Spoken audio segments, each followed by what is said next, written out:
ആലപ്പുഴയിലെ ബി.ജെ.പി. നേതാവ് രഞ്ജിത്ത് ശ്രീനിവാസനെ കൊലപ്പെടുത്തിയ കേസിൽ മുഴുവൻ പ്രതികൾക്കും തൂക്കുകയർ. രഞ്ജിത്തിനെ വീട്ടിൽ കയറി കുടുംബാംഗങ്ങളുടെ മുന്നിലിട്ട് വെട്ടിക്കൊന്ന കുറ്റകൃത്യം അപൂർവങ്ങളിൽ അപൂർവം എന്ന് കണ്ടാണ് PFI SDPI പ്രവർത്തകരായ 14 പ്രതികൾക്ക് കഴുമരം വിധിച്ചത്.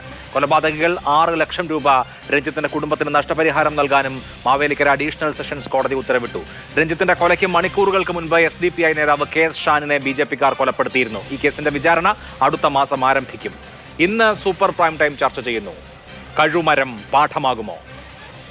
രാഷ്ട്രീയ കൊലകൾക്കെതിരെയുള്ള താക്കീതോ? കൂട്ടവധശിക്ഷ ശക്തമായ സന്ദേശം നൽകുമോ? ഷാനിന്റെ കൊലയാളികൾക്കും തൂക്കുകയർ കിട്ടുമോ? ഈ ചർച്ചയിൽ Shri Pratap G Padikkal, special prosecutor, Shri TK Rajmohan, മുൻ NIA-SP, Shri P. Krishnadas, BJP advocate Muhammad Shah അഭിഭാഷകൻ, ശ്രീ O. അബ്ദുള്ള രാഷ്ട്രീയ നിരീക്ഷകൻ എന്നിവർ ചർച്ചയിലേക്ക്. ആദ്യം ശ്രീ പ്രതാപ് ജി പടിക്കൽ, ഈ രാഷ്ട്രീയ കൊലപാതക കേസുകളിൽ അപൂർവമായിട്ടാണ് വധശിക്ഷ കൊടുക്കാറുള്ളത്. അതിൽ തന്നെ ഒരാളെ കൊലപ്പെടുത്തിയതിന് 15 പേർക്ക് വധശിക്ഷ എന്നുള്ളത് തീർത്തും അപൂർവമാണ്. അതിവിടെ എന്തായാലും സംഭവിച്ചിരിക്കുന്നു. പ്രോസിക്യൂഷന് എങ്ങനെയാണ് പരമാവധി ശിക്ഷ ഈ പ്രതികൾക്ക് വാങ്ങിക്കൊടുക്കാൻ കഴിഞ്ഞത്? തീർച്ചയായും ഈ കേസിൻ്റെ അന്വേഷണം ശരിയായ തരത്തിലുള്ള ഒരു അന്വേഷണമാണ് അന്വേഷണ ഏജൻസി ഈ കേസിൽ നടത്തിയിട്ടുള്ളത്. അതുകൊണ്ട് തന്നെ കേസിൽ വിശാലമായ തരത്തിലുള്ള തെളിവ് ശേഖരണം നടന്നു. കേസിനകത്ത് കൃത്യത്തിന് നേരിട്ട് കണ്ട ദൃക്സാക്ഷികൾ 3 പേരുണ്ടായിരുന്നു. അതിൽ മൂന്ന് പേർ കൃത്യത്തിൽ മുഴുവൻ കൃത്യം പൂർണ്ണമായി കണ്ടവരാണ്. അതിലൊരാൾ നാലാമതൊരാൾ കൃത്യം കഴിഞ്ഞിട്ട് പ്രതികൾ രക്ഷപ്പെടുന്നത് കണ്ടവരുണ്ട്.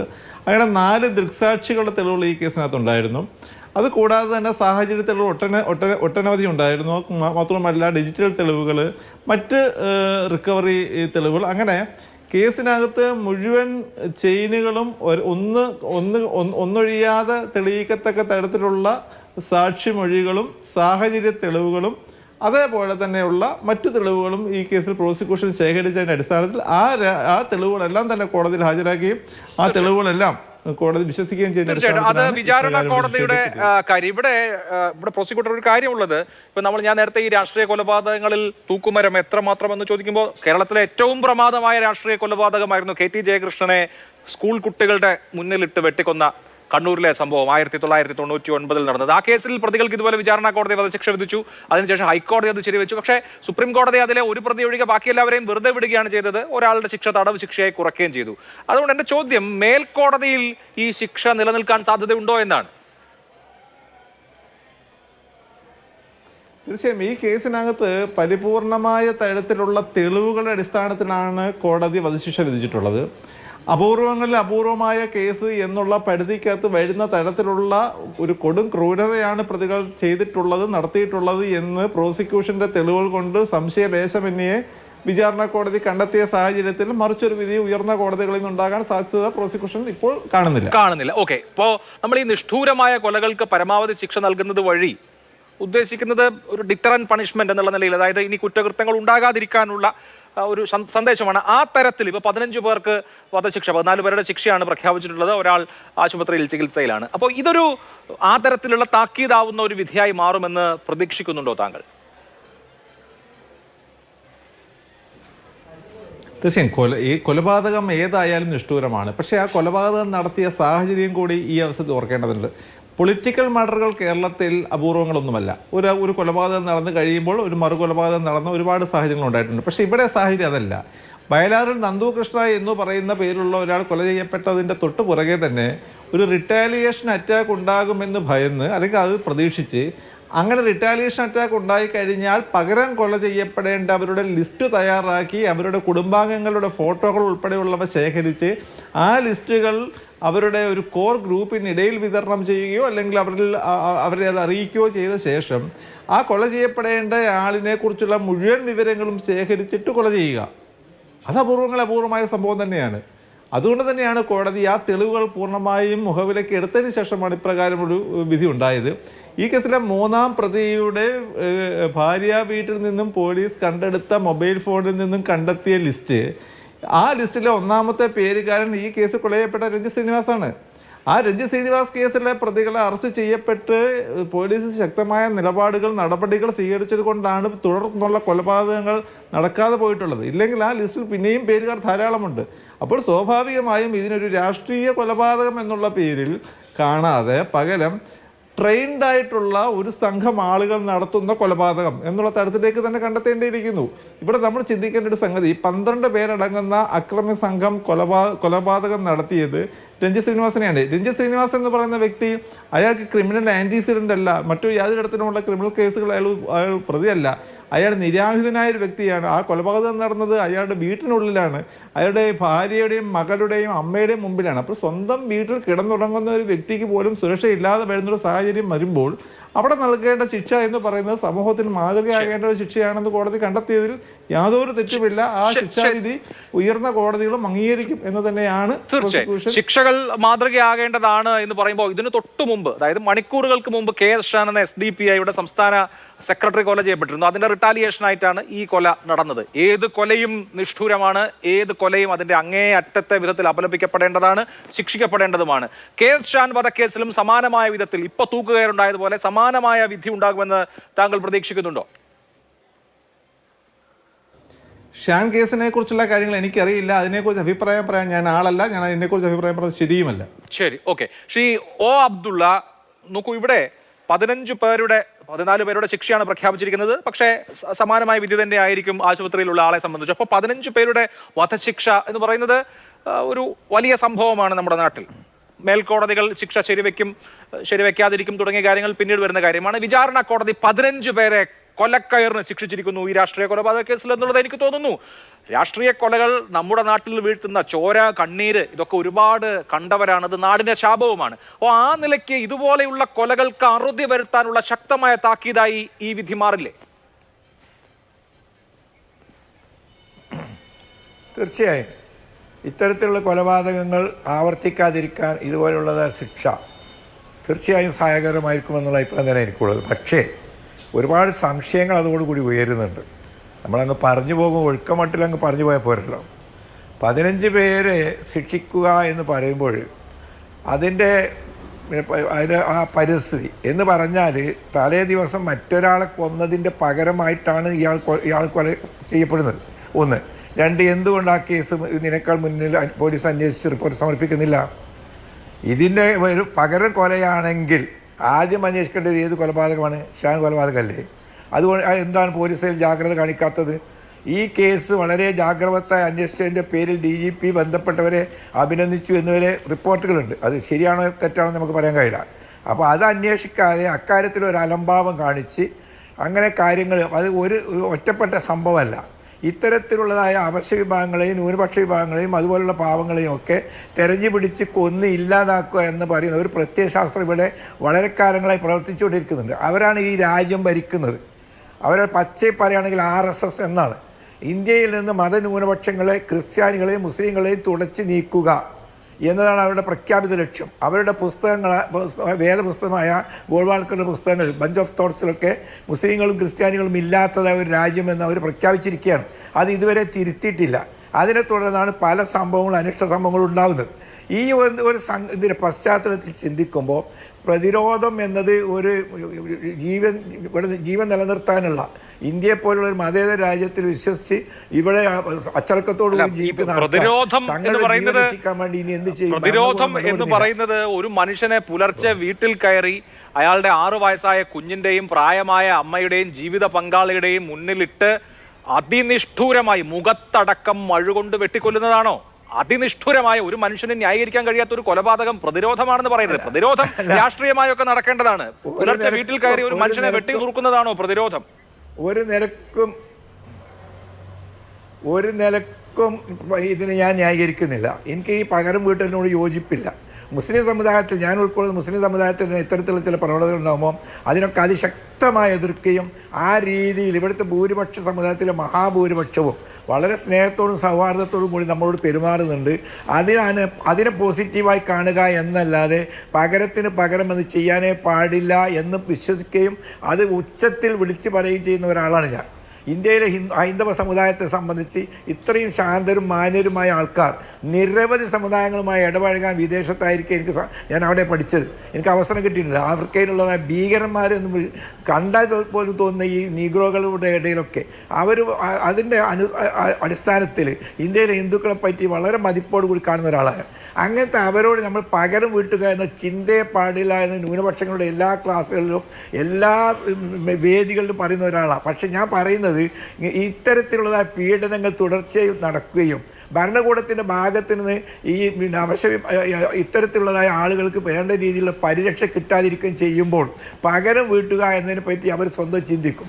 അതിൻ്റെ ഫലമായിട്ടാണ് പിന്നെ താങ്കൾ ചോദിച്ച മാതിരി ഭാര്യയും കുട്ടികളൊക്കെ മാറി നിന്ന് കുട്ടികളാരും ഇല്ലാത്ത സമയത്ത് ഇയാൾ ഒറ്റയ്ക്ക് വളരെ സുഖമായി നിൽക്കുന്ന സമയത്ത് പോയി കൊല്ലാൻ തീരുമാനിച്ചാൽ എപ്പോഴാണോ എവിടെ വെച്ചാണോ കാണുന്നത് അവിടെ വെച്ച് കൊല്ലുക. അതുപോലത്തെ കൊലപാതകങ്ങൾ ആരാലും കൊല്ലപ്പെടരുത് എന്നാണ് പറയേണ്ടത്. കൊന്നത് അതെ, ആരാലും എവിടെ വെച്ചും കൊല്ലപ്പെടരുത്. ഒരാളെ സംബന്ധിച്ച് അയാളുടെ ലൈഫ് എന്ന് പറയുന്നത് സ്റ്റേറ്റിന്റെ കൂടി റെസ്പോൺസിബിലിറ്റിയാണ്. ഒരു മനുഷ്യന്റെ, ഒരു പൗരന്റെ ജീവൻ എന്നുള്ളത് അത് ഒരു തരത്തിലും അത് ഇല്ലാതാക്കുന്നത്, ഒരാളുടെ ജീവൻ ഇല്ലാതാക്കുന്നത് രാഷ്ട്രീയ പ്രവർത്തനമല്ല, സാമുദായിക പ്രവർത്തനമല്ല, പ്രതിരോധവുമല്ല. കൊലപാതകം അപരാധം മാത്രമാണ്, പ്രതിരോധമല്ല. അതിന് പ്രതിരോധം എന്ന് പറയുമ്പോൾ നമ്മളൊരു കൊലപാതകത്തെ റൊമാന്റിസൈസ് മഹാപരാധം എന്ന് ഞാൻ കൂട്ടിച്ചേർക്കാം. ഞാൻ പറയുന്നു കൊലപാതകം പ്രതിരോധമല്ല, അപരാധമാണ് കൊലപാതകം. പക്ഷെ RSSകാർ കൊന്നുകൂട്ടിയത്, ആര് കൊന്നാലും RSSകാർ ഇന്ത്യയിൽ കൊന്നുകൂട്ടിയതായ ആൾക്കാരുടെ കബന്ധങ്ങളുടെ അതെ RSSകാർ കൊന്നതിന്റെ 10-1 ഒരു പക്ഷേ അതിനേക്കാൾ ഇരട്ടി ഇവിടെ ഇവരങ്ങോട്ട് തിരിച്ചു വന്നിട്ടുണ്ടോ?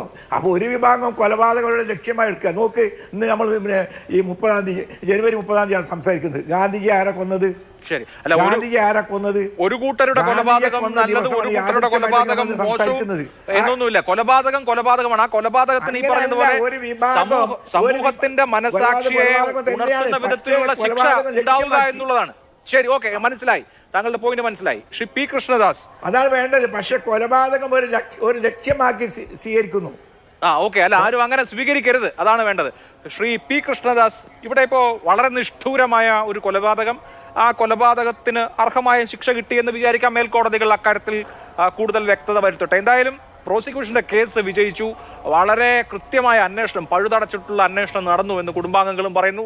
എല്ലാ തെളിവുകളും, ദൃക്സാക്ഷികൾ 4 പേരുണ്ടായിരുന്നു, എല്ലാ തെളിവുകളും വളരെ ഭദ്രമായിരുന്നു. ഈ കൊലപാതകത്തിൽ അർഹിച്ച ശിക്ഷ 15 പേർക്ക് കിട്ടുകയും ചെയ്തു. സ്വാഭാവികമായും അതൊരു സന്ദേശം നൽകേണ്ടതാണ്. അതുപോലെ തന്നെ അതിന് തൊട്ട് മുൻപ് നടന്ന കൊലപാതകത്തിലും ഇതേപോലെയുള്ള ഇതേ ജാഗ്രതയിലുള്ള അന്വേഷണവും അതിന്റെ ഡെലിവറി, നീതിയുടെ ഡെലിവറി ഇതേ മട്ടിൽ ഉണ്ടാകുമെന്ന് നമുക്ക് സ്വാഭാവികമായും പ്രതീക്ഷിക്കാമല്ലോ, അല്ലേ? അഭിലാഷ്, നമ്മുടെ സംസ്ഥാനത്ത്, നമ്മുടെ രാജ്യത്ത് എവിടെയാണെങ്കിലും ഒരു ക്രൈം നടന്നു കഴിഞ്ഞാൽ ആ ക്രൈമിനെ സംബന്ധിച്ച് അതിൻ്റെ FIR ഇട്ട് അന്വേഷണം നടത്തി കുറ്റവാളികളെ പ്രതിപട്ടികയിൽ ചേർത്ത് അവരുടെ ചാർജ് ഷീറ്റ് ഫയൽ ചെയ്ത് അതിൻ്റെ ട്രയൽ പ്രൊസീഡിങ്സ് നടക്കണം. ഈ കേസിനെ സംബന്ധിച്ച് അത് ത്വരിതഗതിയിൽ നടന്നു. കുറച്ചുകൂടി ഇതിനേക്കാൾ സ്പീഡിൽ നടന്നിട്ടുള്ള ട്രയലുകൾ നമ്മുടെ സംസ്ഥാനത്തുണ്ടായിട്ടുണ്ട്. 90 ദിവസം കൊണ്ട് നടപടികൾ തന്നെ പൂർത്തിയാക്കി 4-5 മാസക്കാലത്തിനുള്ളിൽ വിധി പ്രഖ്യാപിച്ചിട്ടുള്ള കേസുകൾ അടുത്ത കാലത്ത് നമ്മുടെ കേരളത്തിലുണ്ടായിട്ടുണ്ട്. പക്ഷേ ഈ കേസിനെ സംബന്ധിച്ച് അതിൻ്റെ സവിശേഷതയും അതുമായി ബന്ധപ്പെട്ടുകൊണ്ട് കേരളത്തിലുണ്ടായിട്ടുള്ള സാമൂഹിക രാഷ്ട്രീയ, അതോടൊപ്പം തന്നെ വളരെ നിഷ്ഠൂരമാണ് ഈ കൊലപാതകം എന്നുള്ളതിനെ സംബന്ധിച്ച് ഉയർന്നു വന്നിട്ടുള്ള പ്രതിഷേധങ്ങളും സമൂഹത്തിലുണ്ടായിട്ടുള്ള അലവിലുകളും എല്ലാം ഈ കേസ് ത്വരിതഗതിയിൽ നടക്കുന്നതിന് വേണ്ടിയിട്ടുള്ള നടപടികൾ ഉണ്ടായിട്ടുണ്ട്. അതേസമയത്ത് തന്നെ പ്രതികളുടെ ഭാഗത്തുനിന്ന് ഞാൻ മനസ്സിലാക്കുന്നത് പലപ്പോഴായി കോടതി മാറ്റണം എന്നുള്ള ആവശ്യം ഉന്നയിച്ചുകൊണ്ട് ബഹുമാനപ്പെട്ട ഹൈക്കോടതിയെ സമീപിക്കുകയും അതിനെ തുടർന്ന് കുറച്ച് സമയം ആ വിഷയത്തിൽ നഷ്ടപ്പെട്ടു എന്നുള്ളത് ഒഴിച്ചാൽ പ്രോസിക്യൂഷൻ്റെ ഭാഗത്ത് നിന്ന് വളരെ കൃത്യമായി പോലീസിൻ്റെ ഭാഗത്ത് നിന്ന് അതിൻ്റെ ട്രയൽ പ്രൊസീഡിങ്സ് നടത്തുന്ന കാര്യത്തിൽ അഭിഭാഷകരുടെ ഭാഗത്തു നിന്നെല്ലാം കൃത്യമായിട്ടുള്ള സമയബന്ധിതമായിട്ടുള്ള നടപടികൾ സ്വീകരിക്കുകയും സാക്ഷി വിസ്താരങ്ങൾ പൂർത്തിയാക്കുകയും എല്ലാം ചെയ്തിട്ടുള്ളൊരു കേസാണിത്. അപ്പോൾ ഇത് സംസ്ഥാനത്തെ ഒരു മാതൃകാപരമായിട്ടുള്ള കേസ് എന്നുള്ള നിലക്ക്, ഒരു ക്രൈം കേസ് എന്നുള്ള നിലക്ക് നോക്കിക്കഴിഞ്ഞാൽ അത് അങ്ങനെ കാണാവുന്നതാണ്. നേരത്തെ അങ്ങ് സൂചിപ്പിച്ചതുപോലെ ഇതിന് മുൻപുള്ള കേസുകളെ സംബന്ധിച്ച് പോലീസ് എന്തുകൊണ്ടാണ് ചാർജ് ഷീറ്റ് വൈകുന്നത്, അല്ലെങ്കിൽ ചാർജ് ഷീറ്റ് കൊടുത്തതിന് ശേഷം അതിൻ്റെ ട്രയൽ പ്രൊസീഡിങ്സ് വൈകുന്നത്, അതെല്ലാം ഞാൻ ഉത്തരം പറയേണ്ട കാര്യങ്ങളല്ല. അതൊക്കെ പ്രോസിക്യൂഷൻ്റെ ഭാഗത്ത് നിന്ന് സ്റ്റേറ്റ് ഉത്തരം പറയേണ്ട കാര്യങ്ങളാണ്. അതിലേക്ക് കടക്കാൻ വേണ്ടി ഞാൻ ആഗ്രഹിക്കുന്നില്ല. അത് ഒരു കേസ് മാത്രമല്ല, സംസ്ഥാനത്ത് ഏത് കേസാണെങ്കിലും ആ തരത്തിൽ തന്നെയാണ് അതിൻ്റെ നടപടിക്രമങ്ങൾ നടക്കുന്നത്. പിന്നെ ഈ കേസിൻ്റെ ഒരു പ്രത്യേകത, ശ്രീ ഒ അബ്ദുള്ള അടക്കമുള്ള ആളുകൾ ഇതിനെ വേറൊരു ഡയമെൻഷനിലേക്ക് കൊണ്ടുപോകാൻ ശ്രമിക്കുന്നത് വളരെ വളരെ പ്രതിഷേധാർഹമായിട്ടുള്ളൊരു കാര്യമാണ്. അതിൻ്റെ പ്രധാനപ്പെട്ട കാരണം, നമ്മുടെ സംസ്ഥാനത്ത് ആരാണെങ്കിലും, നേരത്തെ അഭിലാഷ് സൂചിപ്പിച്ചതുപോലെ തന്നെ ആരെയാണെങ്കിലും ഒരു ശാരീരികമായ അക്രമം നടത്തുക എന്ന് പറയുന്നത് അപലപനീയം തന്നെയാണ്. പക്ഷേ പല കാരണങ്ങൾ കൊണ്ട് പല ഘട്ടങ്ങളിൽ പല സാഹചര്യങ്ങളിൽ നേരത്തെ ശ്രീ പ്രതാപ് സൂചിപ്പിച്ചതുപോലെ രാഷ്ട്രീയ കൊലപാതകങ്ങളും രാഷ്ട്രീയ അക്രമങ്ങളും പ്രതിഷേധങ്ങളും ഒക്കെ പലപ്പോഴും നമ്മുടെ സംസ്ഥാനത്തും രാജ്യത്തുമൊക്കെ പലപ്പോഴും ഉണ്ടായിട്ടുണ്ട്. പക്ഷെ അതിനെ ഏതെങ്കിലും തരത്തിൽ ഒന്നിനെ മറ്റൊന്നിനെ തുലനം ചെയ്തുകൊണ്ട് താരതമ്യപ്പെടുത്തിക്കൊണ്ട് അത് നടന്നതുകൊണ്ട് ഇതിങ്ങനെ നടക്കണം, അത് നടന്നതുകൊണ്ട് ഇതിനിങ്ങനെ ഇന്ന രീതിയിൽ നടക്കണം, അങ്ങനെ നമ്മുടെ ക്രിമിനൽ വ്യവസ്ഥിതിയിൽ ഒരു നടപടിക്രമവുമായി മുന്നോട്ട് പോകാൻ പോലീസിനെ സംബന്ധിച്ച് കഴിയുമോ, നമ്മുടെ നിയമ സംവിധാനത്തിനെ സംബന്ധിച്ച് കഴിയുമോ എന്നുള്ളതൊക്കെ പരിശോധിക്കപ്പെടേണ്ടതാണ്. എല്ലാ സ്ഥലത്തും എല്ലാവർക്കും കൃത്യമായ നീതി, കൃത്യമായ അളവിൽ, അതുപോലെ തന്നെ യാതൊരു വ്യത്യാസവുമില്ലാതെ ഏതെങ്കിലും ഒരാൾക്ക് പക്ഷപാതപരമായിട്ടുള്ളൊരു ഒരു വിധി ഉണ്ടാവുക അല്ലെങ്കിൽ നടപടിക്രമം ഉണ്ടാവുക എന്നുള്ളത് പ്രതിഷേധാർഹമാണ്. നമ്മുടെ നീതി സംവിധാനത്തിൽ അത് നടക്കുന്ന കാര്യമല്ല. പക്ഷെ അതുകൊണ്ട് തന്നെ വേറൊരു കേസിൽ അതിനങ്ങനെ നടക്കുമോ എന്ന് ചോദിച്ചാൽ അത് പ്രോസിക്യൂഷന്റെ നടപടിക്രമങ്ങളുടെ ഭാഗമായിട്ട് മാത്രമേ അത് നടക്കൂ. എനിക്ക് ശ്രീ ഒ അബ്ദുള്ളയോട് വിനീതമായി സൂചിപ്പിക്കാനുള്ള ഒറ്റ കാര്യം മാത്രമേ ഉള്ളൂ. ഒരു ക്രൂവൽ എന്റർടൈൻമെന്റ് എന്ന് പറയുന്ന ഒരു പ്രോസസ്സിലേക്ക് നമ്മുടെ മാനസികാവസ്ഥ മാറാൻ പാടില്ല. അതായത് ഏതെങ്കിലും ഒരു നടപടിക്രമത്തെ, ഏതെങ്കിലും ഒരു അക്രമത്തെ, ഒരു കൊലപാതകത്തെ നമ്മളൊരു വിനോദത്തിൻ്റെ ഭാഗത്ത് നിന്നുകൊണ്ട് ഒന്നിനെ മറ്റൊന്നിനോട് താരതമ്യം ചെയ്ത് അങ്ങനെ കാണുന്നതിന് പ്രസക്തി നമ്മുടെ സോഷ്യൽ സിസ്റ്റത്തിനകത്ത് ഇല്ല.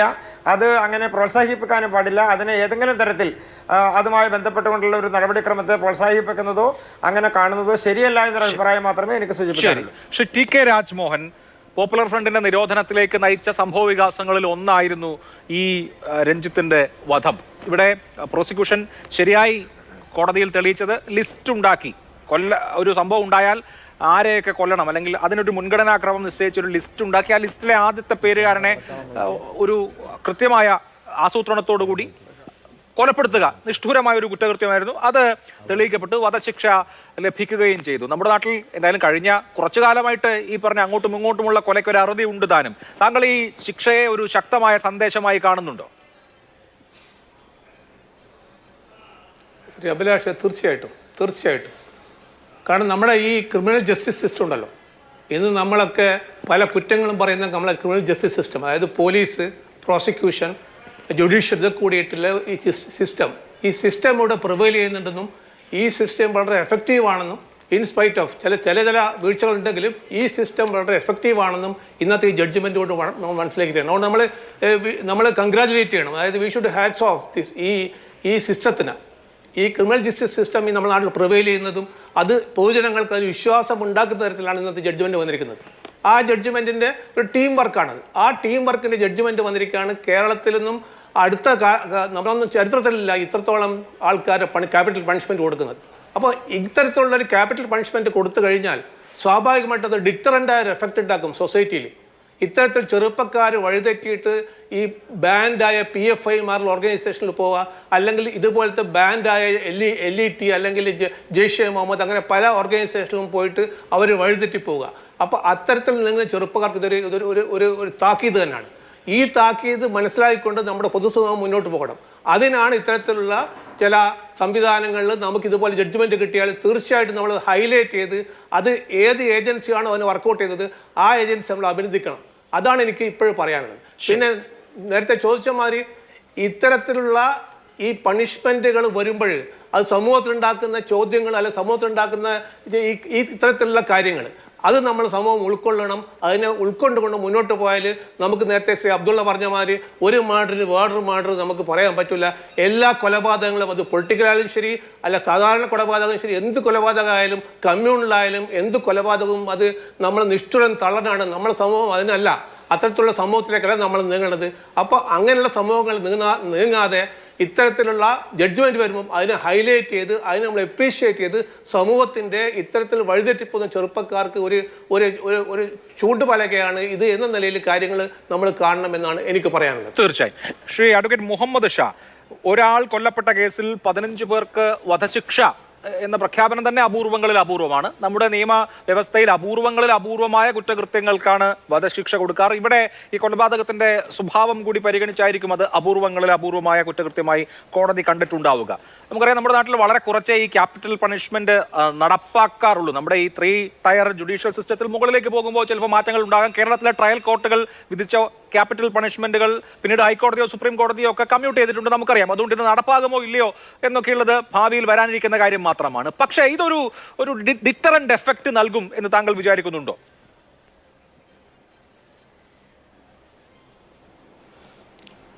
തീർച്ചയായിട്ടും ഇത് ഈ രാഷ്ട്രീയ കൊലപാതകങ്ങളുടെ ഒരു പ്രത്യേകത എന്താണെന്ന് ചോദിച്ചാൽ, ഈ രാഷ്ട്രീയം എന്ന് പറഞ്ഞത് ആശയപരമായ ഒരു ഒരു ഒരു ഒരു ഒരു എന്താ പറഞ്ഞത് ഡിസ്കോഴ്സ് നടക്കേണ്ട ഒരു മേഖലയാണ്. നമുക്ക് 2 തരത്തിലുള്ള ആശയങ്ങളാണ്. നമ്മുടെ ആശയങ്ങൾ ഫൈനലി നമ്മുടെ എതിരാളിയെ വകവരുത്തുന്നതിലേക്കാണ് നീങ്ങുന്നതെങ്കിൽ, ആരുടെ ആശയമായാലും ആ ആശയം നമുക്ക് ഭൂഷണമല്ല രാജ്യത്ത്. എൻ്റെ ആശയം പ്രചരിപ്പിക്കണമെങ്കിൽ എന്നെ എതിർക്കുന്ന ആളുകളെ ഞാൻ കൊന്നുകളയും. ഇവിടെ 2 കൊലപാതകം നടന്നു. ഷാൻ കൊല്ലപ്പെട്ടു, പിന്നെ വക്കീലും കൊല്ലപ്പെട്ടു. ഈ 2 കൊലപാതകങ്ങളും ആശയപരമായ കൊലപാതകങ്ങളാണ്. രാഷ്ട്രീയ ആശയപരമായ വിഷയത്തിലെ ഫൈനലി ഇങ്ങനൊരു കൊലപാതകത്തിൽ ഇതേ സമയത്ത് തന്നെ പാലക്കാട്ടും 2 കൊലപാതകങ്ങൾ നടന്നു. അപ്പോൾ ഇവർ തമ്മിലുള്ള ആകെയുള്ള തർക്കം 2 രാഷ്ട്രീയ പാർട്ടിയാണ് എന്നുള്ളതാണ്, അല്ലെ 2 ആശയങ്ങളാണ് എന്നുള്ളതാണ്. അപകടകരമായ ഓർഗനൈസേഷണൽ സെറ്റപ്പാണത്. അപകടകരമായ രാഷ്ട്രീയം എന്ന് പറഞ്ഞാൽ നമ്മുടെ രാജ്യത്ത് എങ്ങനെയാണ് ഒരു പൊളിറ്റിക്കൽ ഓർഗനൈസേഷന് അല്ലെങ്കിൽ what ever be the organisation അവരെങ്ങനെ ഫംഗ്ഷൻ ചെയ്യണമെന്നാണ് നമ്മൾ ആഗ്രഹിച്ചത്. ആർട്ടിക്കിൾ 19 പ്രൊട്ടക്ഷനൊക്കെ ഉള്ളതാണല്ലോ ഈ ഓർഗനൈസേഷൻസ് ഒക്കെ നടത്തുന്നത്. എങ്ങനെയാണോ നമ്മൾ ഉദ്ദേശിച്ചത് അതിന് വിരുദ്ധമായൊരു പ്രവർത്തനമാണ്. ഇതിനെ വളരെ സീരിയസ് ആയി തന്നെ കാണേണ്ടതുണ്ട്. രണ്ടാമത്തെ ഒരു വിഷയം, ഇനിയിപ്പോൾ അഭിലാഷ് ചോദിച്ച ചോദ്യത്തിൽ വധശിക്ഷയ്ക്ക് വിധിക്കുന്നു എന്നുള്ളത്, വധശിക്ഷയ്ക്ക് വിധിക്കുന്നതിന് അതിൻ്റെതായ ചില പാരാമീറ്റേഴ്സ് ഉണ്ട്. ആ പാരാമീറ്റേഴ്സ് ഈ ബച്ചൻ സിംഗിൻ്റെയും അച്ചി സിംഗിൻ്റെയും കേസിൻ്റെയും ഒക്കെ വിധികളുടെയൊക്കെ അടിസ്ഥാനത്തിലാണ് ക്രിമിനൽ ട്രയൽ നടത്തുന്ന ആളുകൾക്കറിയാം. അത്തരത്തിലുള്ള വിഷയങ്ങളെ അടിസ്ഥാനപ്പെടുത്തിയിട്ടാണ് ഇത് പോകുന്നത്. അതിൻ്റെ എല്ലാ പാരാമീറ്റേഴ്സിലും നിന്നുകൊണ്ട് വധശിക്ഷ വിധിക്കേണ്ടതില്ല എന്ന് വാദിക്കാനുള്ള അവകാശവും ഒക്കെ പ്രതിഭാഗത്തിനുമുണ്ട്. അത് ഈ സ്റ്റേജിൽ മാത്രമല്ല, അടുത്ത സ്റ്റേജിൽ ഇപ്പോൾ ഈ വധശിക്ഷ എന്ന് പറഞ്ഞത് സാങ്കേതികമാണ് സത്യത്തിൽ. ഇപ്പോൾ കാരണം ഹൈക്കോടതിയുടെ കൺഫർമേഷൻ എന്ന് പറഞ്ഞാൽ നോർമലി പ്രതികളുടെ അപ്പീൽ വരുമ്പോൾ അപ്പീലിൻ്റെ ഡിസ്പോസലിനോടൊപ്പം മാത്രമേ വധശിക്ഷ കൺഫർമേഷൻ വരികയുള്ളൂ. യൂഷ്വലി അങ്ങനെയാണ് വരാൻ പോകുന്നത്. വധശിക്ഷ കൊടുക്കാൻ സെഷൻസ് കോടതി തീരുമാനിച്ചെങ്കിൽ പോലും ഹൈക്കോടതിയിൽ അതിൻ്റെ മേലൊരു വാദം നടക്കും. വാദം നടക്കുമ്പോൾ ഈ 2 പാരാമീറ്റേഴ്സ് പ്രോപ്പറായിട്ട് അത് ഫുൾഫില്ല് ചെയ്യപ്പെടുന്നതല്ല എന്ന് വേണമെങ്കിൽ പറയാം. അതല്ല, അത് പാരാമീറ്റേഴ്സ് എല്ലാം ഫുൾഫില്ല് ചെയ്യപ്പെടുന്ന വധശിക്ഷ കൊടുക്കേണ്ട കേസാണ് എന്ന് ബാധിക്കാം. അപ്പോൾ അതിനെല്ലാം ഓപ്പർച്യൂണിറ്റി അവർക്കുണ്ട്. ആ ഓപ്പർച്യൂണിറ്റി നിന്നുകൊണ്ട് ചെയ്യും. ഇനി രണ്ടാമത്തെ ഒരു വിഷയം, ഇനിയിപ്പോൾ ഒരു കേസിൽ ട്രയൽ നടന്നു, മറ്റൊരു കേസിൽ ട്രയൽ നടന്നില്ല എന്നത്, ഈ ട്രയൽ 2 ഭാഗങ്ങളാണ് ഇതിനകത്ത് വിഷയം. ഒന്ന്, ഇൻവെസ്റ്റിഗേറ്റ് ചെയ്ത് കൊടുക്കുന്ന ഒരു റിപ്പോർട്ട്.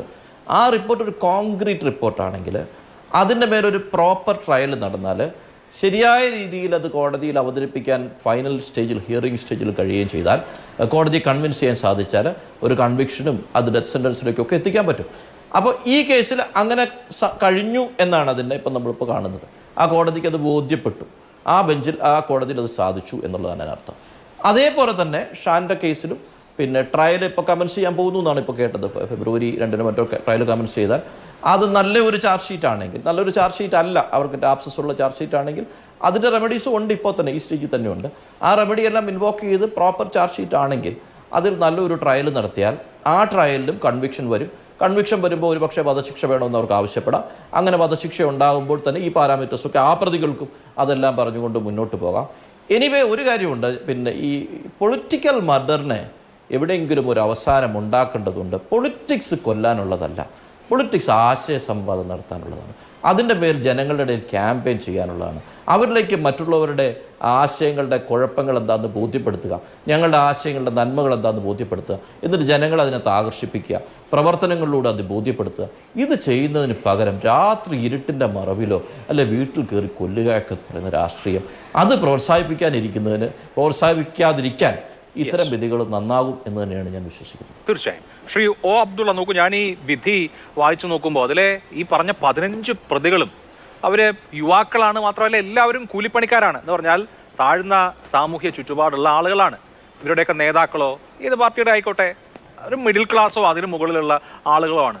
കേരളത്തിലെ ഏതെങ്കിലും രാഷ്ട്രീയ കൊലപാതക കേസിൽ ഏതെങ്കിലും ഒരു ബിസിനസ്സുകാരന്റെ മകൻ അല്ലെങ്കിൽ സർക്കാർ ഉദ്യോഗസ്ഥനൊക്കെ ഉൾപ്പെട്ടിട്ടുണ്ടോ? ഇല്ല. ഏറ്റവും പാവപ്പെട്ട മനുഷ്യരാണ് രാഷ്ട്രീയ പാർട്ടികൾക്ക് വേണ്ടി വെത്താനും കൊല്ലാനും ഒക്കെ പോകുന്നത്. ഒന്നുകിൽ അവർ പിന്നെ കൊല്ലപ്പെടും, ഇതിന്റെ പ്രതികാരം എന്നുള്ള നിലയിൽ കൊല്ലപ്പെടും. ഇല്ലെങ്കിൽ നോക്കൂ, ഇനിയിപ്പോ ഈ വധശിക്ഷ തൂക്കുകയറി കോടതി ഇളവ് ചെയ്തു കൊടുത്താൽ പോലും എത്ര കാലം അവരുടെ ജീവിതത്തിന്റെ ഏതാണ്ട് മുഴുവൻ ഭാഗവും ജയിലിൽ കഴിയണം. അപ്പോൾ ഇങ്ങനെ രാഷ്ട്രീയക്കാർക്ക് വേണ്ടി അതല്ലെങ്കിൽ അവരുടെ ഈ പറഞ്ഞ സംഘടനാ ആശയങ്ങൾ പ്രചരിപ്പിക്കുന്നതിനപ്പുറം കോടാലിക്കൈകളായി പോയി വെട്ടി സ്വയം ജീവിതം നശിപ്പിക്കേണ്ടതുണ്ടോ എന്ന് നമ്മുടെ നാട്ടിലെ യുവാക്കളെ ചിന്തിക്കാൻ കൂടി ഇത് വഴിയൊരുക്കിയാൽ നല്ലതല്ലേ? തീർച്ചയായും. പക്ഷേ അത് ഈ ഒരു സംഭവത്തിൽ മാത്രമല്ല, ഇവിടെ നടക്കുന്നതായ ഇപ്പോൾ ഇത് നമ്മൾ മനസ്സിലാക്കേണ്ടത് ഒരു കാര്യം, ദീർഘകാലം ഇവിടുത്തെ ഒരു ഭാഗത്ത് RSSഉം മറുഭാഗത്ത് മാർക്സിസ്റ്റ് കമ്മ്യൂണിസ്റ്റ് പാർട്ടിയും, കണ്ണൂർ ഭാഗത്ത് നിരന്തരമായ കൊലകൾ, അതായത് നമ്മൾ ക്രിക്കറ്റിൻ്റെ റൺസ് എണ്ണുന്ന മാതിരിയിൽ എത്ര വിക്കറ്റ് വീണു എന്ന് ചോദിച്ച് ഏതാണ്ട് 100ഓളം വിക്കറ്റ് വീഴുന്നിടത്തോളം കാര്യങ്ങൾ എത്തിയിട്ടുണ്ട്. ആ കൊല്ലപ്പെടുന്നവർ വളരെ പാവങ്ങളാണ്. അന്ന് ഞാൻ BJPയുടെ സംസ്ഥാന പ്രസിഡന്റ് പ്രിയങ്കരനായ PS ശ്രീധരൻപിള്ള സാറാണ്, അദ്ദേഹത്തോട് ഞാൻ പറഞ്ഞു, നിങ്ങൾ മനസ്സിലാക്കുക, രണ്ട് ഭാഗത്തും വിധവകളാക്കപ്പെടുന്ന ഹിന്ദു സമുദായത്തിലെ പാവപ്പെട്ട പെണ്ണുങ്ങളാണ്. നിങ്ങൾ ഈ RSS സ്റ്റേജിലുള്ളവർ കൊല്ലുന്നതും മാർക്സിസ്റ്റുകാർ തിരിച്ചു കൊല്ലുന്നതും ഒരേ സമുദായത്തിൽപ്പെട്ടവരാണ്. നിങ്ങൾക്ക് എങ്ങനെ ഇത് കണ്ട് സഹിക്കാൻ കഴിയുന്നതെന്ന് പറഞ്ഞാൽ ഞാനത് പരിശോധിക്കാമെന്ന് അദ്ദേഹം പറയുകയും ഞാൻ പറഞ്ഞതിൻ്റെ പേരിൽ അല്ലെങ്കിൽ പോലും അതിനൊരു അവസാനം ഉണ്ടാവുകയും ചെയ്തു. അപ്പോൾ ഇത് പാവപ്പെട്ടവരല്ലാതെ ഉയർന്ന നിലവാരത്തിലുള്ളവരൊന്നും ഇതിന് കിട്ടൂല. ഇവിടെ ഉപയോഗപ്പെടുത്തപ്പെട്ടതാണെന്നുള്ളത് ശരിയാണ്. പക്ഷേ സംഭവം എന്താണെന്ന് പറഞ്ഞാൽ ഒരു കാര്യത്തിൽ ഞങ്ങൾക്ക് നീതി ലഭിക്കുകയില്ല എന്ന ഒരു വിഭാഗത്തിൻ്റെ ആശങ്കയിൽ നിന്നാണ് ഇത്തരത്തിലുള്ള ആയുധം കയ്യിലെടുക്കാൻ ഉള്ളതായ ഒരു പ്രവണത ഉണ്ടാകുന്നത്. ഞാൻ പറയാം, താങ്കൾ ഒരു മിനിറ്റ് കൂടി അനുവദിക്കുക. അതായത് പള്ളിയിൽ ഉറങ്ങിക്കൊണ്ടിരിക്കുന്നതായ കാട്ടൂർ അലി മൗലവി തൃശ്ശൂർ പള്ളിയിൽ വെച്ച് കാട്ടൂർ അവിടെ വെച്ച് കൊല ചെയ്യപ്പെടുന്നു. ഉറങ്ങിക്കിടക്കുന്ന ആൾ ആരെയും കൊല്ലൂല, അയാൾ സ്വപ്നത്തിൽ പക്ഷേ കൊന്നവരെ കാണുന്നുണ്ടാവും. അതുപോലെ തന്നെ റിയാസ് മൗലവി കാസർഗോഡ് പള്ളിയിൽ ഉറങ്ങിക്കിടക്കുമ്പോൾ കൊല്ലുന്നു. ഒരു പയ്യൻ മഹമ്മൂദ് എന്ന് പറയുന്ന 7 വയസ്സായ പയ്യൻ സ്കൂളിൽ പോകുമ്പോൾ അയാൾ കൊല ചെയ്യപ്പെടുന്നു. കൊടിഞ്ഞി അനീഫ അയാൾ ഗൾഫിലേക്ക് പോകുമ്പോൾ കൊല്ലപ്പെടുന്നു.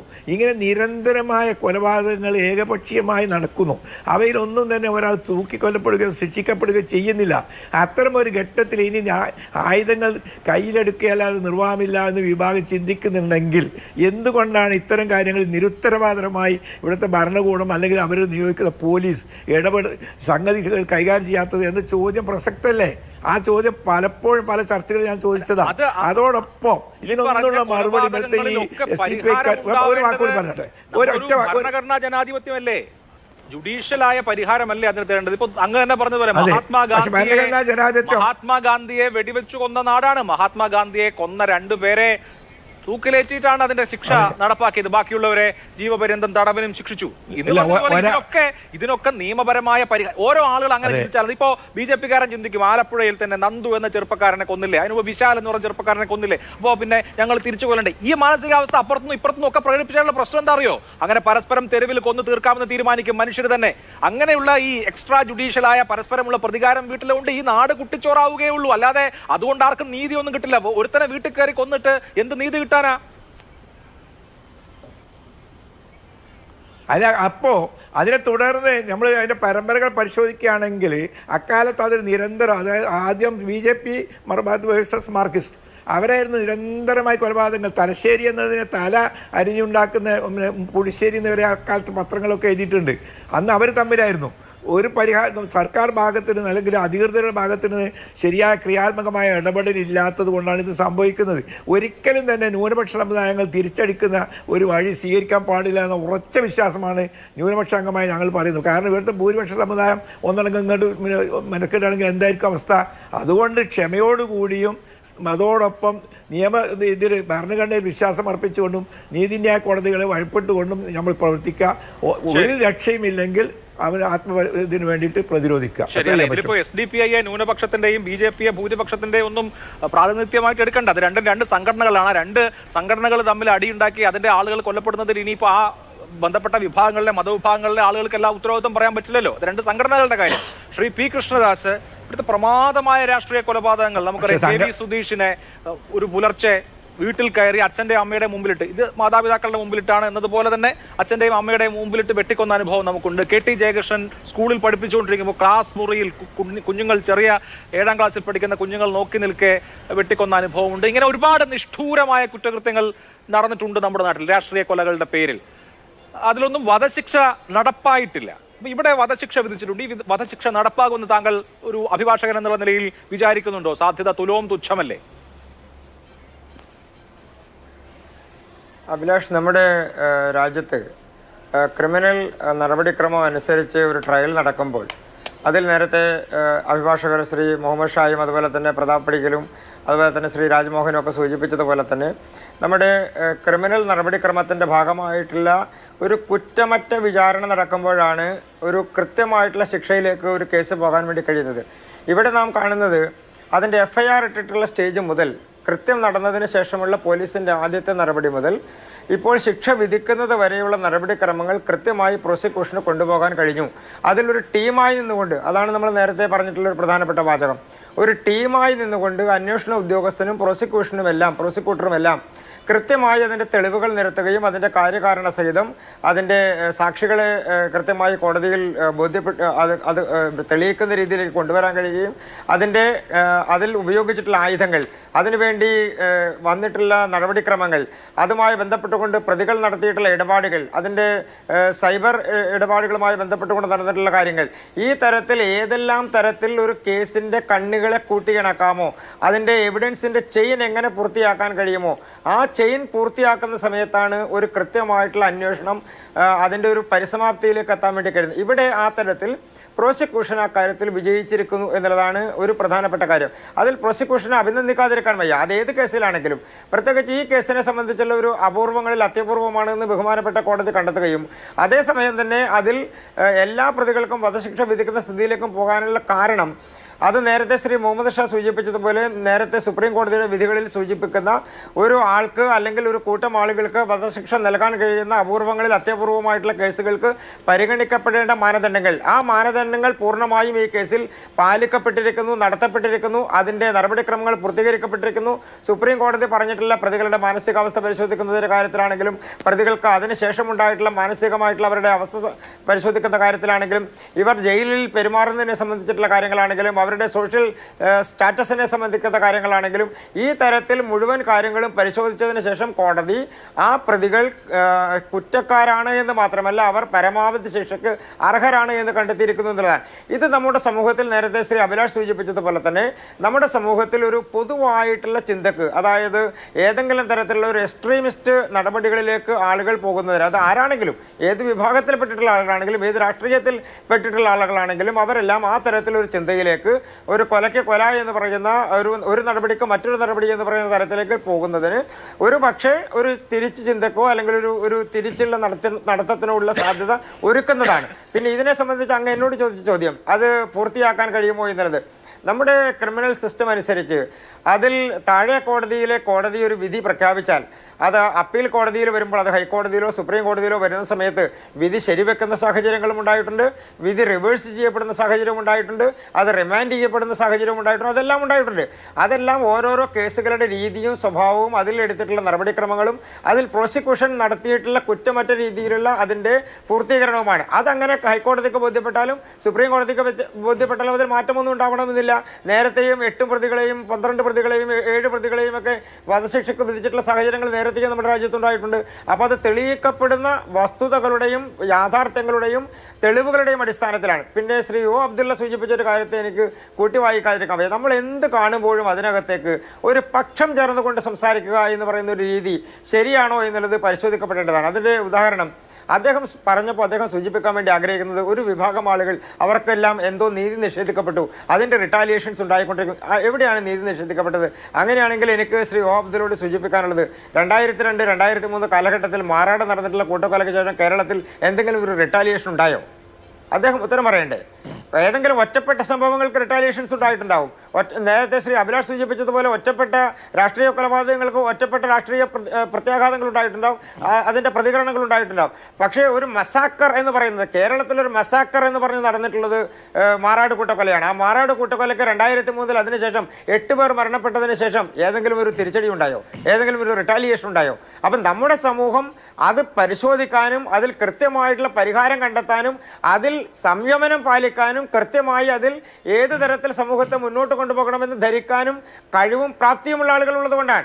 അപ്പോൾ അതിനെയെല്ലാം ഒരു റിട്ടാലിയേഷൻ്റെ ഭാഗമായി കണ്ടുകൊണ്ട് കണ്ണെടുത്താൽ കണ്ണ്, അല്ലെങ്കിൽ നഖത്തിന് നഖം എന്ന് പറയുന്ന രീതിയിലേക്ക്, പല്ലിന് പല്ല് എന്ന് പറയുന്ന രീതിയിലേക്ക് നമ്മുടെ സോഷ്യൽ സിസ്റ്റം മാറിക്കഴിഞ്ഞാൽ അത് അംഗീകരിക്കാൻ കഴിയുന്നില്ല. അത് ഏത് തീവ്രവാദത്തിൻ്റെ പേരിലാണെങ്കിലും, ഏത് ഭീകരവാദത്തിൻ്റെ പേരിലാണെങ്കിലും, ഏത് മറുചേരിയിൽ നിൽക്കുന്ന ആളുകളെ കൊലപ്പെടുത്തുക എന്ന് പറയുന്ന സിസ്റ്റത്തിൻ്റെ പേരിലാണെങ്കിലും അംഗീകരിക്കാൻ കഴിയുന്നില്ല. അതിന് ഏറ്റവും വലിയ ഉദാഹരണമായിരുന്നു, മാതൃകയായിരുന്ന മാറാട് കലാപം. മാറാട് കലാപത്തിന് ശേഷം ഒരു റിട്ടാലിയേഷൻ ഉണ്ടായില്ലല്ലോ. അപ്പോൾ ഏതെങ്കിലും ഒന്നിനും റിട്ടാലിയേഷൻ ഉണ്ടാവുക എന്നുള്ളതല്ല. അത് അബ്ദുള്ളയെ പോലെ പരിണിതപ്രജ്ഞരായിട്ടുള്ള ആളുകൾ നിങ്ങൾ സൂചിപ്പിക്കുന്നത് തെറ്റായിട്ടൊരു സന്ദേശം സമൂഹത്തിലേക്ക് കൊടുക്കാൻ ഏതെങ്കിലും ശ്രമം നടത്തുന്നത് ശരിയല്ല എന്നുള്ള അഭിപ്രായം ഞാൻ സൂചിപ്പിക്കുക. ശരി, okay. Shri T K Rajmohan, കണ്ണിന് കണ്ണ്, പല്ലിന് പല്ല് എന്നുള്ള സിസ്റ്റം കാട്ടുനീതിയാണ്. നമുക്കിവിടെ ഒരു നിയമവാഴ്ചയുണ്ട്, നീതിന്യായ സംവിധാനമുണ്ട്. അപ്പോൾ നിയമവാഴ്ചയുള്ള ഒരു രാജ്യത്ത് നീതിന്യായ സംവിധാനം വഴി ജനങ്ങൾക്ക്, പൗരന്മാർക്ക് നീതി ലഭ്യമാവുക എന്നുള്ളതാണ് നമ്മുടെ വ്യവസ്ഥാപിതമായ വഴി. അതോടൊപ്പം തന്നെ ഉള്ള ഒരു തത്വം എന്ന് പറഞ്ഞാൽ ലീഗലി ബൈൻഡിംഗ് ഒന്നും അല്ലെങ്കിലും ഉള്ള ഒരു വിശ്വാസം എന്ന് പറയുന്നത് നീതി നടപ്പായാൽ മാത്രം പോരാ, നീതി നടപ്പായി എന്ന് സമൂഹത്തിന് ബോധ്യം വരണം എന്നുള്ളത് കൂടിയാണ്. ഇവിടെ ഇപ്പോൾ 2 രാഷ്ട്രീയ കൊലപാതകങ്ങളുണ്ടായി. 2 പേരും, രഞ്ജിത്ത് ശ്രീനിവാസനും കെ എസ് ഷാനും, 2 പേരും ആ മേഖലയിലെ പ്രശസ്തരായ രാഷ്ട്രീയ നേതാക്കളാണ്. ഒരാൾ SDP-യുടെ സംസ്ഥാന സെക്രട്ടറിയും മറ്റേയാൾ OBC മോർച്ചയുടെ, BJP-യുടെ OBC മോർച്ചയുടെ സംസ്ഥാന ഭാരവാഹിയും. 2 പേരും ആ മേഖലയിലെ സമുന്നതരായ, അതാത് പാർട്ടിക്കാരെ സംബന്ധിച്ച് പ്രിയപ്പെട്ടവരായ ആളുകളാണ്. ഇവർ 2 പേരും അടുത്തടുത്ത മണിക്കൂറുകളിൽ കൊല്ലപ്പെടുകയാണ്. കേരളം ഞെട്ടിപ്പോവുകയാണ്. അപ്പോൾ ഈ 2നും കുറ്റമറ്റ അന്വേഷണവും അതിനുശേഷമുള്ള ഫെയർ ആയിട്ടുള്ള വിചാരണയും ശിക്ഷയും ഉണ്ടാവുക എന്നുള്ളത് ഇമ്പോർട്ടൻ്റ് അല്ലേ? ജനങ്ങളെ സംബന്ധിച്ച് നീതിന്യായ സംവിധാനത്തിലുള്ള വിശ്വാസം ഊട്ടി ഉറപ്പിക്കുന്നതിന് ഏത് അപരാധിയും ശിക്ഷിക്കപ്പെടുമെന്നൊരു സിസ്റ്റം സ്വാഭാവികമായും വേണമല്ലോ. അഭിലാഷ്, തീർച്ചയായിട്ടും. കാരണം ഏത് കൊലപാതകവും അത് ആരതായാലും ശരി, അത് A ആയാലും B ആയാലും ശരി, അല്ലെങ്കിൽ A ഗ്രൂപ്പ് ആയാലും B ഗ്രൂപ്പ് ആയാലും ശരി, ആ കൊലപാതകങ്ങൾ നടത്തിക്കഴിഞ്ഞാൽ ആ പ്രതികളെ കോടതി മുമ്പാകെ കൊണ്ടുവന്ന് അവർക്ക് മാക്സിമം പണിഷ്മെൻറ്റ് വാങ്ങിച്ചു കൊടുക്കണം. ആ പണിഷ്മെൻറ്റ് അവിടെ നടപ്പാക്കിയെന്ന ബോധം സമൂഹത്തിൽ ഉണ്ടാക്കണം. എന്നാൽ മാത്രമേ നമ്മുടെ ഈ സിസ്റ്റം വിജയിച്ചു എന്ന് പറയാൻ പറ്റുള്ളൂ. അപ്പോൾ അത്തരത്തിലുള്ള, അത് ഷാനിൻ്റെ കൊലപാതകമായാലും ശരി, ഇന്നിപ്പോൾ കൺവിക്ഷനായ ഈ കേസിലെ കൊലപാതകമായി ഏത് കൊലപാതകമായാലും അത് അന്വേഷണ ഏജൻസി പ്രോപ്പറായി ഇൻവെസ്റ്റിഗേറ്റ് ചെയ്ത്, സിസ്റ്റമാറ്റിക്കായിട്ട് ഇൻവെസ്റ്റിഗേറ്റ് ചെയ്ത് എല്ലാ എവിഡൻസും കോർത്തിണക്കി ഒരു ചെയിൻ ഓഫ് ഒരു ബിൽഡപ്പ് ഉണ്ടാക്കി, ഒരു കേസ് ഉണ്ടാക്കി, അതായത് എല്ലാ തെളിവുകളും കോർത്തിണക്കിക്കൊണ്ട് ഒരു മതിയായ ഒരു പ്രോസിക്യൂഷൻ ഒരു റിപ്പോർട്ട് തയ്യാറാക്കുക. അത് പ്രോസിക്യൂട്ടർ പ്രോപ്പറായിട്ട് പ്രോസിക്യൂഷൻ കണ്ടക്ട് ചെയ്യുക. അങ്ങനെ പ്രോപ്പറായിട്ട് കണ്ടക്ട് ചെയ്താൽ തീർച്ചയായിട്ടും നമ്മുടെ ജുഡീഷ്യൽ സിസ്റ്റം അതിനെ ബാക്കപ്പ് ചെയ്യും. അത്തരത്തിലുള്ള ശരിയായ പ്രതികൾ ശിക്ഷിക്കപ്പെടുക. അങ്ങനെ ശിക്ഷിക്കപ്പെട്ടാൽ തീർച്ചയായിട്ടും നമുക്ക് പൊതുസമൂഹത്തിന്, അല്ലെങ്കിൽ ഞാൻ നേരത്തെ പറഞ്ഞ മാതിരി പല ആൾക്കാരും വഴിതെറ്റിപ്പോകുന്ന ഈ സമൂഹത്തിലേക്ക് അത് ഒരു മാതൃകയാണ്. അതായത് കുറ്റം ചെയ്താൽ അത് ആരായാലും, ഏത് ഗ്രൂപ്പായാലും, അല്ലെങ്കിൽ അത് മെജോറിറ്റി ആയാലും ശരി, മൈനോറിറ്റി ആയാലും ശരി, ആരും കുറ്റം ചെയ്താൽ അവർ ശിക്ഷിക്കപ്പെടുമെന്നും അവരെ പൊതുസമൂഹം അത്തരത്തിലേക്ക് കാണുള്ളൂ എന്നും അതിനൊരു കോൺഫിഡൻസ് കൊടുക്കാൻ വേണ്ടി നമ്മൾ ഇത്തരത്തിലുള്ള ഇന്നത്തെ ജഡ്ജ്മെൻറ്റ് സാധിക്കുമെന്നാണ് ഞാൻ പറഞ്ഞത്. അത് മരണപ്പെട്ട ഷാൻ്റെ കേസായാലും ഇതേമാതിരി ഇൻവെസ്റ്റിഗേഷൻ മുന്നോട്ട് പോകണം, ഇതേമാതിരി എല്ലാ എവിഡൻസും വരണം, ഇതേമാതിരി കേസ് പ്രോപ്പറായിട്ട് ഈ പ്രോസിക്യൂഷൻ കണ്ടക്ട് ചെയ്യണം. എന്നിട്ട് അതിൽ ആരാണോ പ്രതികൾ അത് ശിക്ഷിക്കപ്പെടണം. എന്നാൽ മാത്രമേ നമ്മളെല്ലാവരും ഈ നിയമം നടപ്പാക്കിയെന്നും, അല്ലെങ്കിൽ നിയമവാഴ്ച അല്ലെങ്കിൽ റൂൾ ഓഫ് ലോ പ്രിവെയിൽ ചെയ്യുന്നൊരു രാജ്യമാണെന്നും, ഇവിടെ നമ്മുടെ സൊസൈറ്റി അങ്ങനെ നീങ്ങുന്നതെന്നുള്ള ഒരു ബോധം നമ്മുടെ പൊതുസമൂഹത്തിൽ ഉണ്ടാവുള്ളൂ. അപ്പോൾ തീർച്ചയായിട്ടും അത് ചെയ്യണം. പക്ഷെ അതേസമയം തന്നെ നമ്മൾ ഈ ഒരു മരണത്തെക്കുറിച്ച് മരണം മാത്രം, മരണപ്പെട്ട അത് മൈനോറിറ്റിയാണ്, അത് മെജോറിറ്റിയാണെന്ന് പറഞ്ഞ് സമൂഹത്തിൽ സംസാരിക്കുന്നതിനെക്കാട്ടും നല്ലത് എല്ലാ കൊലപാതകങ്ങളും രാഷ്ട്രീയവൽക്കരിക്കാതെ അത് ആരാണോ ചെയ്തത് അവരെ ശിക്ഷിക്കപ്പെടുന്നതിൽ നമ്മളെ സമൂഹം മുന്നോട്ട് പോകണം. അങ്ങനെ മുന്നോട്ട് പോയാൽ മാത്രമേ ഇന്നത്തെ ഇതുപോലെ ജഡ്ജ്മെൻറ്റുകൾ ഹൈലൈറ്റ് ചെയ്യാനും അത് സമൂഹത്തിന് നേരത്തെ ഞാൻ പറഞ്ഞ മാതിരി ഒരു താക്കീതായി മാറുകയും ചെയ്യുള്ളൂ. അതിനാണ് നമ്മൾ എത്തിക്കേണ്ടത്. അതിന് ആ തരത്തിലുള്ള ഒരു സംവിധാനം നമ്മുടെ നാട്ടിലുണ്ടെന്നും ഇവിടെ റൂൾ ഓഫ് ലോ പ്രിവെയിൽ ചെയ്തൊരു സ്ഥലമാണെന്നും ഇവിടെ ആര് തെറ്റ് ചെയ്താലും ആര് കുറ്റം ചെയ്താലും അവർ പിടിക്കപ്പെടുമെന്നും അങ്ങനെ പിടിക്കപ്പെട്ടവരെ കോടതി മുന്നാകെ മതിയായ തെളിവുകൾ ഹാജരാക്കി പോലീസ് ഹാജരാക്കുമെന്നും പ്രോപ്പറായിട്ട് ഇൻവെസ്റ്റിഗേഷൻ ചെയ്ത് അത് പ്രോപ്പറായിട്ട് കേസ് നടത്തി ട്രയൽ നടത്തി അവർക്ക് മതിയായ ശിക്ഷ വാങ്ങിക്കൊടുക്കും എന്നൊരു ബോധം സമൂഹത്തിൽ ഉണ്ടാക്കിയാൽ നമുക്ക് തീർച്ചയായിട്ടും ഇത്തരത്തിലുള്ള തീവ്രവാദ പ്രവർത്തനങ്ങളും ഇതുപോലെയുള്ള പൊളിറ്റിക്കലായിട്ടുള്ള മേർഡറുകളും ഇതുപോലെ പ്രീ പ്ലാൻഡ് മേർഡറുകളും നമുക്ക് കൺട്രോൾ ചെയ്യാൻ പറ്റും എന്ന് മാത്രമല്ല തീവ്രവാദ സംഘടനകളെ കൺട്രോൾ ചെയ്യാൻ വേണ്ടിയിട്ട് ഒരു ബാൻ കൊണ്ട് മാത്രമല്ല ഇത്തരത്തിൽ അവർ ഏത് കേസിലാണോ പെട്ടത് ആ കേസിൽ കൂടി ശിക്ഷിക്കപ്പെട്ടാൽ നമുക്ക് ഇതുപോലെയുള്ള ഓർഗനൈസേഷനെ കൺട്രോൾ ചെയ്യാൻ പറ്റും.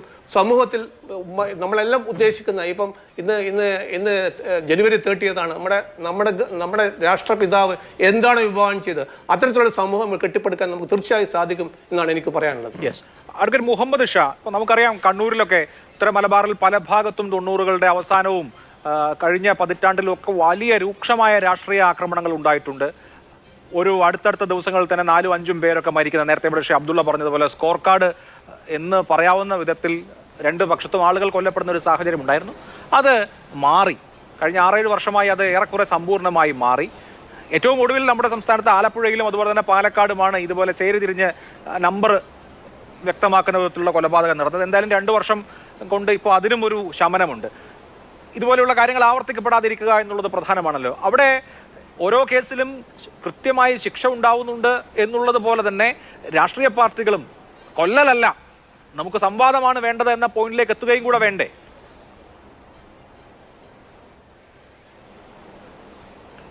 തീർച്ചയായിട്ടും വേണം. കാരണം ഇത് ഞാൻ പറയുന്നത് പൊളിറ്റിക്കൽ പാർട്ടീസ് അവരുടെ പാർട്ടിക്കുള്ളിലെ ചർച്ചകളിൽ ഇതിൻ്റെ അപകടത്തെക്കുറിച്ച് ചർച്ച ചെയ്യപ്പെടേണ്ടതുണ്ട്. അവർ ഈ പറഞ്ഞ സാധാരണ ജനങ്ങൾ, നേരത്തെ അഭിലാഷ് പറഞ്ഞില്ലേ, സാധാരണ കൂലിപ്പണിക്കാരായ ആളുകൾ അവരെ ഇതിനുവേണ്ടി ഉപയോഗപ്പെടുത്തുകയാണ്, കൊലപാതകങ്ങളായിട്ട് ഉപയോഗപ്പെടുത്തുകയാണ്. അവരിൽ തന്നെ ചിലർ കൊല്ലപ്പെടുകയാണ്. പ്രധാനപ്പെട്ട ആളുകളൊന്നും ഇതിനകത്ത് ഒരു പക്ഷേ കൊല്ലപ്പെടുകയോ അല്ലെങ്കിൽ കൊലപാതകികളായി മാറുകയോ ഒന്നും ചെയ്യുന്നില്ല. ഈ കൊല്ലപ്പെടുന്നവരുടെയും കൊലപാതകളുടെയും ഒക്കെ ബാക്ക്ഗ്രൗണ്ടിലേക്ക് നോക്കുമ്പോൾ 1-2 കൊച്ചു കുട്ടികളൊക്കെ ഉണ്ടാകും, അവരുടെ ഭാര്യമാരുണ്ടാകും, അവരുടെ ജീവിതം ഉണ്ടാകും, അവരുടെ അമ്മമാരുണ്ടാകും. അതൊക്കെ ഒരു രാഷ്ട്രീയത്തിന് വേണ്ടിയാണ് നശിപ്പിക്കുന്നതെങ്കിൽ ആ രാഷ്ട്രീയം ശരിയുടെ പാതയിലാണോ എന്ന് പരിശോധിക്കണം. അതാത് രാഷ്ട്രീയ പാർട്ടികൾ പരിശോധിക്കണം. ഇവിടെ നമ്മൾ ഇമ്മീഡിയറ്റായിട്ടൊരു ട്രയൽ നടന്ന് ആ ട്രയലിലൊരു കൺവിക്ഷൻ വരുമ്പോൾ നിങ്ങൾ കൊലപാതകം നടത്തിയാൽ അടുത്ത 10 കൊല്ലം കഴിഞ്ഞിട്ട് ട്രയൽ പൂർത്തീകരിക്കുള്ളൂ എന്നതിന് പകരം കൊലപാതകം നടത്തിയാൽ ഇമ്മീഡിയറ്റ് ആയിട്ടൊരു വധശിക്ഷയിലേക്ക് വരെ നിങ്ങൾ എത്തിക്കാൻ സാധിക്കുമെന്നുള്ള മെസ്സേജ് ഉണ്ടല്ലോ. ആ message up to an extent ഇങ്ങനൊരു പൊളിറ്റിക്കൽ പാർട്ടിന് ഇറങ്ങിത്തിരിക്കുന്നവർക്ക് ഒരു മെസ്സേജാണ്. നിങ്ങൾ പലരും നടന്ന അപ്പോൾ തന്നെ അറസ്റ്റ് ഉണ്ടായാൽ അപ്പോൾ തന്നെ ട്രയൽ ഉണ്ടാകും. ട്രയൽ എന്നാൽ അപ്പോൾ തന്നെ വധശിക്ഷയിലേക്ക് പോകും. അല്ലെങ്കിൽ ഒരു പക്ഷേ ജീവപര്യന്തം ഡെഫിനറ്റായിട്ടും കിട്ടുന്ന സാഹചര്യം നിങ്ങൾക്ക് ഉണ്ടാകും എന്ന് തോന്നൽ നല്ലതാണ്. അപ്പോൾ ഇനിയിപ്പോൾ മറുപക്ഷത്ത് നിൽക്കുന്ന ഈ കൊലപാതകത്തിൻ്റെ മോട്ടീവായി വരുന്ന മറ്റേ കൊലപാതകം, ഷാൻ്റെ കൊലപാതകത്തിൽ നല്ല പ്രോസിക്യൂഷൻ നടത്തി, നല്ല ട്രയൽ നടത്തി, പ്രോപ്പറായി ഒരു കൺവിക്ഷൻ, അതിനകത്ത് ഇത്തരത്തിൽ തന്നെ ഒരു കൺവിക്ഷൻ വധശിക്ഷ പോലുള്ളതൊക്കെ വാങ്ങിക്കൊടുക്കുമ്പോൾ 2 കൂട്ടർക്കും മെസ്സേജാണ്. ഈ മെസ്സേജ് സ്വയം ഉൾക്കൊള്ളാൻ രാഷ്ട്രീയ പാർട്ടികൾ തയ്യാറാകണം. ഞാനിപ്പോൾ തന്നെ നമ്മുടെ ഷുക്കൂർ വധക്കേസുമായി ബന്ധപ്പെട്ട കേസ് ഇപ്പോൾ ട്രയൽ നടക്കുകയാണ്. വർഷങ്ങളായി CBI 2012 നടന്ന ഇൻസിഡൻ്റാണ്. 2024 ഇപ്പോഴും ഡിസ്ചാർജ് പെറ്റീഷൻ വാദിച്ചുകൊണ്ടിരിക്കുകയാണ്. അതിനുശേഷം ഇനി ട്രയൽ കമൻസ് ചെയ്യണം. അപ്പോൾ അങ്ങനെ എത്രയോ കേസുകളിൽ നീതി വല്ലാതെ ഡിലേ ചെയ്ത കേസുകളുണ്ട്. അപ്പോൾ ഇങ്ങനെയൊക്കെ സംഭവിക്കുമ്പോൾ അവർക്കത് വീണ്ടും റിപ്പീറ്റ് ചെയ്യാനുള്ള ഒരു പ്രചോദനമായി മാറുകയാണ്. കാരണം കുറേയൊക്കെ നമ്മൾ ചിന്തിക്കുന്ന പോലെ ആയിരിക്കില്ല അവർ ചിന്തിക്കുന്നത്. കുറേയൊക്കെ ത്യാഗവും ബുദ്ധിമുട്ടും ഒക്കെ സഹിക്കാൻ, രാഷ്ട്രീയത്തിന് വേണ്ടി സഹിക്കാൻ അവർ തയ്യാറാണ്. കുറച്ച് ദിവസമൊക്കെ ജയിലിൽ കിടക്കാൻ ഞങ്ങൾ തയ്യാറാണ്, എങ്കിലും ഞങ്ങളുടെ പാർട്ടിക്ക് വേണ്ടി ഞങ്ങളത് ചെയ്ത് കളയുമെന്ന് ചിന്തിച്ചിറങ്ങുന്ന ആളുകളാണ് അവർ. എന്നാൽ ഇത്രയൊക്കെ സംഭവിക്കാനുള്ളൂ എന്ന് തോന്നുമ്പോൾ അവരത് റിപ്പീറ്റ് ചെയ്യും. ഇവിടെ അങ്ങനെയൊന്നുമല്ല. നിങ്ങളിത് ചെയ്താൽ പിന്നെ നിങ്ങൾ പുറലോകം കാണില്ല, ഇതാണ് മെസ്സേജ് എങ്കിൽ ആ മെസ്സേജിനൊരു ഇമ്പോർട്ടൻസ് ഉണ്ട്. ഇത് നമ്മുടെ പാർട്ടികൾ, രാഷ്ട്രീയ പാർട്ടികൾക്കുള്ളിൽ, അതായത് കൊലപാതക രാഷ്ട്രീയം പറയുന്ന, ഇപ്പോൾ ഇവിടെ കൊല്ലപ്പെടുന്നതിൽ RSSകാർ, പിന്നെ SDPIക്കാർ, അല്ലെങ്കിൽ CPM, ഏത് പൊളിറ്റിക്കൽ പാർട്ടിയാണ്, ആ പൊളിറ്റിക്കൽ പാർട്ടിക്കുള്ളിലൊരു ചർച്ച ഉണ്ടാകണം. ഇനിയും നമ്മുടെ പൊളിറ്റിക്കൽ പാർട്ടി ലീഡേഴ്സ്, അത് ലോക്കൽ ലീഡേഴ്സ് ആയാലും തലപ്പത്തുള്ള ലീഡേഴ്സ് ആയാലും, ഇത്തരം ഒരു കൊലപാതകം ഹാച്ച് ചെയ്യാൻ വേണ്ടിയുള്ള കോൺസ്പിറസിയിലേക്ക് പോകുകയാണെങ്കിൽ നമ്മൾ ഡിസോൺ ചെയ്യും. ഡിസോൺ ചെയ്യുമെന്ന് തീരുമാനിക്കണം. കൊന്നിട്ടൊന്നുമല്ല രാഷ്ട്രീയം പറയേണ്ടത്. രാഷ്ട്രീയം അതിശക്തി ഇപ്പോൾ ഇന്ത്യയുടെ മൊത്തം സിറ്റുവേഷൻ കൊടുക്കുകയാണെങ്കിൽ വല്ലാത്തതരം മോബ് ലിഞ്ചിങ്ങും ഒക്കെ നടന്നുകൊണ്ടിരിക്കുന്ന കാലഘട്ടമാണ്. കണ്ട് സഹിക്കാൻ വയ്യാതെ സോഷ്യൽ മീഡിയയിലൊന്നും കാണാൻ പറ്റാത്ത തരത്തിലുള്ള അക്രമങ്ങളും ഉപദ്രവങ്ങളും ഒക്കെ നടക്കുന്നുണ്ട്. അവിടെയൊക്കെ ശിക്ഷ നല്ല രീതിയിൽ നടക്കുകയാണെങ്കിൽ ഒരു പക്ഷേ ഇതൊക്കെ ഇല്ലാതാകും. ഇതൊക്കെ പൊളിറ്റിക്സാണ്. ഒരു പ്രത്യേകതരം പൊളിറ്റിക്സ് പ്ലാൻ ചെയ്തിട്ട് ചെയ്യുകയാണ്. ഈ മരിക്കുന്ന ആൾക്കും അറിയില്ല എന്തിനാ മരിക്കുന്നത്, കൊല്ലുന്ന ആൾക്ക് അറിയില്ല എന്തിനാ കൊല്ലുന്നതെന്ന്. ഇങ്ങനെ ഒരു രീതിയിലേക്ക് ആൾ ആദ്യമായി കാണുന്ന ആളെയൊക്കെയാണ് ഈ കൊലപാതകം നടത്തുന്നത്. അപ്പോൾ അവർ പറയുന്നത് പേരും നാളും രാഷ്ട്രീയവും ഒക്കെ നോക്കി അങ്ങ് കൊല്ലുകയാണ്. അപ്പോൾ അവിടെ ഒരു മാറ്റം വരണമെങ്കിൽ പൊളിറ്റിക്കൽ പാർട്ടിക്ക് അകത്തൊരു എഡ്യൂക്കേഷൻ വേണം. ഇത്തരം ഇൻസിഡൻസ്, ഇത്തരം ട്രയലുകളൊക്കെ പൂർത്തീകരിക്കുമ്പോൾ ആ എഡ്യൂക്കേഷനിലൂടെ ഒരു മെസ്സേജ് കൺവേ ചെയ്യണം. മുമ്പത്തെ പോലെയല്ല, ട്രയൽ വളരെ സ്പീഡിയാണ്. ഇപ്പോൾ അടുത്ത കാലത്ത് ആലുവയിൽ ഒരു ട്രയൽ നടത്തിയതാണ്. ഇപ്പോൾ നേരത്തെ കൃഷ്ണദാസ് പറഞ്ഞതെന്ന് എനിക്ക് തോന്നുന്നു. അത് 6 months 7 months കൊണ്ട് കഴിഞ്ഞു, കൺവിക്ഷൻ പൂർത്തീകരിച്ചു പോന്നു. അങ്ങനെയൊക്കെ തന്നെ നടത്തിക്കൊണ്ട് പോകാൻ നമുക്ക് കഴിയണം. ആദ്യം തന്നെ ഇൻവെസ്റ്റിഗേഷൻ പ്രോപ്പറായിട്ട് നടക്കണം. മുൻകാലങ്ങളിലൊക്കെയുള്ള പ്രശ്നം എന്താ വെച്ചാൽ ഇൻവെസ്റ്റിഗേഷൻ തന്നെ ഇൻ്റർഫറൻസ് ആണ്. പിന്നെ പ്രോപ്പറായിട്ട് ഒരു ചാർജ് ഷീറ്റ് കൊടുക്കാൻ തന്നെ സാധിക്കില്ല. ഇൻ്റർഫറൻസിൽ കൊലപാതക കേസാണോ ഇൻവെസ്റ്റിഗേഷൻ ഒരു ഇൻ്റർഫറൻസും ഉണ്ടാകാൻ പാടില്ല. അത് റേപ്പ് കേസുകളിൽ ഒരു ഇൻ്റർഫറൻസും ഉണ്ടാകാൻ പാടില്ല. ആര് ഇൻ്റർഫിയർ ചെയ്താൽ പുറത്തു വിട്ടേക്കാം, അത്രേ ഉള്ളൂ, വേറെ വഴിയില്ല. അപ്പം അങ്ങനെ ഒരു തരത്തിലുള്ള ഒരു രാഷ്ട്രീയ ചിന്ത ഭരിക്കുന്ന ആളുകളുണ്ടാകണം. ഒന്നാമതായിട്ട് പ്രതിപക്ഷം നിൽക്കുന്നവർക്കുണ്ടാകണം. അങ്ങനെ ഒരു ഡിസ്കോഴ്സ് നടക്കാൻ ഇതൊക്കെ കാരണമാകട്ടെ എന്നാണ് ഞാൻ ആശയം. തീർച്ചയായിട്ടും. അവിടെ ശ്രീ ഒ അബ്ദുള്ള, ഞാനൊരു ഉണ്ടായ സംഭവം പറയാം. കണ്ണൂരിലെ ഒരു ഗ്രാമത്തിൽ ഒരു പ്രധാനപ്പെട്ട പാർട്ടിയുടെ മുഖ്യ പാർട്ടിയുടെ ഒരു പ്രധാനപ്പെട്ട പ്രവർത്തകൻ കൊല്ലപ്പെട്ടു. അപ്പോൾ കൊല്ലപ്പെട്ടപ്പോൾ ആ രാത്രി തന്നെ തിരിച്ചടിച്ചില്ലെങ്കിൽ അത് പാർട്ടിക്ക് വലിയ ക്ഷീണമാകും, പാർട്ടി പ്രവർത്തകരുടെ മൊറൈലിന് വലിയ തോതിൽ പ്രയാസമാകും എന്ന് കരുതി തിരിച്ചടി അവിടെ തീരുമാനിക്കുന്നു. അപ്പോൾ ആ രാത്രി തന്നെ തിരിച്ചു കൊല്ലണം. അവിടെ നോക്കുമ്പോൾ അവിടുത്തെ ഈ എതിർ പാർട്ടിക്കാരായ ഒട്ടുമിക്ക ആളുകൾ, അതിൻ്റെ സജീവ പ്രവർത്തകരൊക്കെ ഈ സംഭവം മനസ്സിലാക്കി അപ്പോഴേ വീടൊഴിഞ്ഞു പോയി. ആരെയും കിട്ടാനില്ല. ആരെങ്കിലും ഒരാളെ കൊല്ലാൻ വേണ്ടിയിട്ട് ഇങ്ങനെ തിരഞ്ഞെടുക്കുകയാണ്. അങ്ങനെ തിരഞ്ഞെടുക്കുമ്പോൾ അവസാനം ഒരു ഓട്ടോ ഡ്രൈവറുടെ വീട്ടിലെത്തുന്നു. ആ ഓട്ടോ ഡ്രൈവർ എന്ന് പറയുന്നത് ഈ പറഞ്ഞ എതിർ പാർട്ടിയുടെ ഓട്ടോ തൊഴിലാളി യൂണിയനിലെ ഒരു മെമ്പറാണ്. അയാൾ പ്രവർത്തകനൊന്നുമല്ല, കഷ്ടകാലത്തിന് അയാൾ അതിനകത്ത് മെമ്പറായിപ്പോയി. അയാളെ പാതിരാത്രി വീടിന് മുട്ടി വിളിച്ചു, അയാൾ ഇറങ്ങി വന്നു, അയാളെ കൊല്ലുന്നു. നോക്കൂ, നമ്മൾ ഈ തൂക്ക് മരത്തിന്റെ പൊക്കത്തിന് ഒപ്പിച്ച ഒരാളെ കണ്ടെത്തിയിട്ട് അയാളെ തൂക്കിക്കൊന്നിട്ട് ശിക്ഷ നടപ്പാക്കുന്ന വിധത്തിലാണ് പല രാഷ്ട്രീയ കൊലപാതകങ്ങൾ നടക്കുന്നത്. ഇപ്പോൾ രാഷ്ട്രീയക്കാരന്റെ കണ്ണിൽ നോക്കുമ്പോൾ ഞങ്ങൾ പ്രതിരോധിച്ചതാണ്, ഞങ്ങൾ തിരിച്ചടിച്ചതാണ്. തിരിച്ചടി അല്ലെങ്കിൽ പ്രതിരോധം എന്നൊക്കെ പറഞ്ഞ് ഒന്നും അറിയാത്ത സാധുക്കളായ സാധാരണ മനുഷ്യരെ ഇങ്ങനെ അരുങ്കൊലം ചെയ്യുന്ന ഏർപ്പാട് എന്നേക്കുമായി അവസാനിക്കുക എന്നുള്ളതാണല്ലോ നമ്മുടെ സമൂഹത്തിന്റെ അജണ്ടയായി വരേണ്ടത്. തീർച്ചയായും അക്കാര്യത്തിലൊന്നും ഒരു അഭിപ്രായ വ്യത്യാസമില്ല. ഞാൻ വിശ്വസിക്കുന്ന വേദഗ്രന്ഥത്തിൽ പകരം ലോകത്തിലെ ഏറ്റവും വലിയ ശിക്ഷ ഒരാളെ കൊല്ലുക എന്നതാണ്. ഒരിക്കലും പൊറുക്കാത്തതായ ശിക്ഷയാണ് ഒരാളെ കൊല്ലുക എന്നത്. അപ്പോൾ പകരത്തിലല്ലാതെ ഒരാളെയും കൊല്ലാൻ പാടില്ല. ഒരാളെങ്കിലും ജീവിക്കാൻ അനുവദിച്ചാൽ ഒമ്മൻ അഹിയാഹ വക്കാന്നമ അഹിയനാസം ജമിയ എന്ന വേദഗ്രന്ഥത്തിൽ പറയുന്നത്. ഒരാളെ ജീവിക്കാൻ അനുവദിച്ചാൽ അവൻ മനുഷ്യ സമൂഹത്തെ ഒന്നടങ്കം ജീവിക്കാൻ അനുവദിച്ചതുപോലെയാണെന്നാണ്. ഇവിടുത്തെ പ്രശ്നം നമ്മൾ തമ്മിൽ വിയോജിപ്പ് വന്നത്, നേരത്തെ കൊല്ലപ്പെട്ട ആളുടെ കേസ് അത് മുമ്പിലെത്തിക്കാതെ രണ്ടാമത് പകരം കൊന്ന ആളുടെ കേസുമല്ലാണ് നമ്മളിപ്പോൾ കടന്ന് കടിപിടി കൂടുന്നത്. എന്തുകൊണ്ട് അത് എത്തുന്നില്ല? പോലീസ് ഡിപ്പാർട്ട്മെൻറ്റ് ജാഗ്രത പാലിച്ചിരുന്നെങ്കിൽ അത് എത്തൂലേ ഷാൻ കൊലക്കേസ് എന്നാണ് എൻ്റെ ചോദ്യം. ഇതുപോലത്തെ വീഴ്ചകൾ പലപ്പോഴും സംഭവിക്കുമ്പോൾ ബന്ധപ്പെട്ട വിഭാഗങ്ങൾക്ക് സംശയം വരുന്നത് നമ്മൾ ഈ പ്രത്യേക സമുദായത്തിൽപ്പെട്ടതുകൊണ്ടോ ജാതിയിൽപ്പെട്ടതുകൊണ്ടോ ആണ് എന്ന്. നേരത്തെ അദ്ദേഹം ചോദിച്ചു മാറാട് സംഭവത്തിനെ പറ്റി അവർക്ക് കഴിയുമായിരുന്നെങ്കിൽ തിരിച്ചടിക്കാമായിരുന്നില്ല. ഞാനാണ് അത് ആദ്യം പൊതുവേദി കൊണ്ടുവന്നത്. മാറാട് സംഭവത്തിൽ എന്തുമാത്രം സംയമനമാണ് ഇവിടുത്തെ ഹിന്ദു സഹോദരന്മാർ സ്വീകരിച്ചത് എന്നത് മനസ്സിലാക്കണം. അവർക്ക് വേണമായിരുന്നെങ്കിൽ കോഴിക്കോട്ട് 100 സ്വർണ്ണാഭരണ ജ്വല്ലറികൾ ഉള്ളതായിരുന്നു. അവരാരും അതിൽ നിന്ന് ഒരു പണത്തൂക്കം പോലും സ്വർണ്ണം എടുത്തു കൊണ്ടുപോയില്ലല്ലോ, തിരിച്ചടിച്ചില്ലല്ലോ എന്ന് ഞാനാണ് ആദ്യം പറയുന്നത്. അപ്പോൾ നമ്മൾ ഈ തിരിച്ചടിക്ക് എതിരാ. പക്ഷേ ഇതുപോലത്തെ ഒരു ചിന്ത ഉണ്ടാവാനുള്ള കാരണം പോലീസ് കൃത്യമായ സമയത്ത് ഇടപെടുകയും ബന്ധപ്പെട്ടവരുടെ ഈ കേസുകൾ യഥാർത്ഥ രീതിയിൽ ശിക്ഷിക്കപ്പെടാവുന്ന രീതിയിൽ ഫ്രെയിം ചെയ്യുന്നില്ല എന്നതാണ്. ഇവിടെ പോലും ഇപ്പോൾ സംഭവിച്ചിരിക്കുന്നത് ആദ്യം കൊല്ലപ്പെട്ട ആളുടെ കേസ് ഇതുവരെയും എവിടെയും എത്തിയിട്ടില്ല. രണ്ടാമത്തതാണ് സംഭവിച്ചത്. അതുമേലാണ് നമ്മൾ വലിയ വർത്തമാനം പറയുന്നത്. എന്തുകൊണ്ട് അത് എത്തുന്നില്ല? ബന്ധപ്പെട്ട DGP എന്തുകൊണ്ട് ചോദിച്ചുകൂടാ? എന്താണ്, എവിടെയാണത് ആയത്തപ്പെടുന്നത്? ആ ചോദ്യത്തിന് മറുപടി പറയാതെ മറ്റെന്ത് പറഞ്ഞിട്ടും യാതൊരു അർത്ഥമില്ല. ശരി, അല്ല, ആ കേസിന്റെ അന്വേഷണം പൂർത്തിയായി, കുറ്റപത്രം സമർപ്പിച്ചു. ഫെബ്രുവരി 2-ാം തീയതി അതിന്റെ വിചാരണ ആരംഭിക്കുകയാണ്. പ്രോസിക്യൂട്ടറെയും നിയോഗിച്ചിട്ടുണ്ട്. ആ കേസിലും ഇവിടെ നടന്നതുപോലെ പെട്ടെന്ന് ട്രയൽ പൂർത്തീകരിച്ച് വളരെ കൃത്യമായ ഒരു ശിക്ഷാവിധി ഉണ്ടാവട്ടെ എന്ന് പ്രതീക്ഷിക്കാം. കാരണം കുറ്റവാളികൾ ശിക്ഷിക്കപ്പെടുമ്പോഴാണ്, ആ ശിക്ഷ നടപ്പാകുമ്പോഴാണ് സമൂഹത്തിനും നീതി പുലർന്നു എന്ന് തോന്നുക. അപ്പോൾ സ്വാഭാവികമായും നമുക്ക് ഫെബ്രുവരി 2-ാം തീയതി തുടങ്ങുന്ന ട്രയൽ അധിക കാലവിളംബമില്ലാതെ അവസാനിക്കുകയും ആ കേസിലുള്ള കുറ്റവാളികൾ ഉചിതമായ ശിക്ഷ ഏറ്റുവാങ്ങുകയും ചെയ്യുമെന്ന് ന്യായമായും പ്രതീക്ഷിക്കാം.